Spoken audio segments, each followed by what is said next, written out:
यूं तो सावन के पवित्र महीने में भक्ति का माहौल रहता है, लेकिन नेपाल के दक्षिणी हिस्से में एक चिंगारी ने ऐसी आग लगाई कि कई शहर सांप्रदायिक हिंसा की चपेट में आ गए।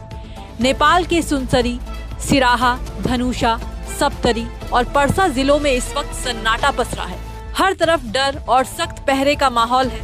3 जिंदगियां इस हिंसा की भेंट चढ़ चुकी हैं। दर्जनों लोग और पुलिसकर्मी घायल हैं और कई इलाकों में अनिश्चितकालीन कर्फ्यू लगा है। भारत नेपाल सीमा पर सुरक्षा बढ़ा दी गई है, लेकिन सवाल वही उठ रहा है कि आखिर भक्ति के रास्ते पर नफरत के इस खेल को रोकने में नेपाल सरकार क्यों नाकाम रही। आइए आपको सिलसिलेवार तरीके से समझाते हैं। मीडिया रिपोर्ट्स के मुताबिक विवाद की शुरुआत 26 जुलाई को सुनसरी के कप्तानगंज इलाके से हुई। कोसी बैराज से पवित्र जल लेकर आ रहे कावड़ियों का जत्था कप्तानगंज चौक की ओर बढ़ रहा था। आरोप है कि यात्रा के दौरान तेज आवाज में डीजे पर बज रहे संगीत और धार्मिक झंडों को लेकर दूसरे समुदाय के कुछ लोगों ने आपत्ति जताई।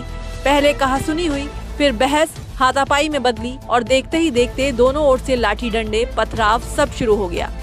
दुकानों और गाड़ियों में आग लगा दी गई। हालात पर काबू पाने के लिए पुलिस ने पहले आंसू गैस छोड़ी और फिर गोलियां चलाई। पुलिस फायरिंग में 2 लोगों की जान चली गई। इस घटना के बाद गुस्सा ऐसा भड़का कि हिंसा कोशी प्रांत से निकलकर मधेश प्रांत तक फैल गई। सिराहा के गोल बाजार में हुए उग्र प्रदर्शन के दौरान 15 साल के बच्चे को भी गोली लगी, जिससे उसकी मौत हो गई।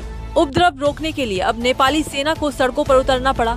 सेना के जवान फ्लैग मार्च कर रहे हैं और चप्पे चप्पे पर जमीनी और हवाई निगरानी रखी जा रही है। स्थानीय प्रशासन का दावा है कि हालात धीरे धीरे नियंत्रण में आ रहे हैं, लेकिन तनाव अभी भी बरकरार है। हिंसा की आग फैलते ही प्रशासन सुनसरी, सिराहा समेत कई इलाकों में अनिश्चितकालीन कर्फ्यू लागू कर दिया गया है। बीरगंज में रैलियों, प्रदर्शनों पर पूरी तरह पाबंदी लगा दी गई। हालांकि पुलिस कार्रवाई में मारे गए लोगों के परिवारों को 10-10 लाख रुपए मुआवजे और उन्हें शहीद घोषित करने की सिफारिश की गई है। इस पूरी त्रासदी ने नेपाल की बालेंद्र शाह सरकार को कटघरे में खड़ा कर दिया है। इस हिंसा का असर भारत के बॉर्डर पर भी देखा जा रहा है। नेपाल का सुनसरी जिला बिहार की सीमा से सटा एक अहम व्यापारिक कॉरिडोर है, लेकिन हिंसा भड़कने के बाद यहां लागू अनिश्चितकालीन कर्फ्यू ने सब कुछ थाम दिया है।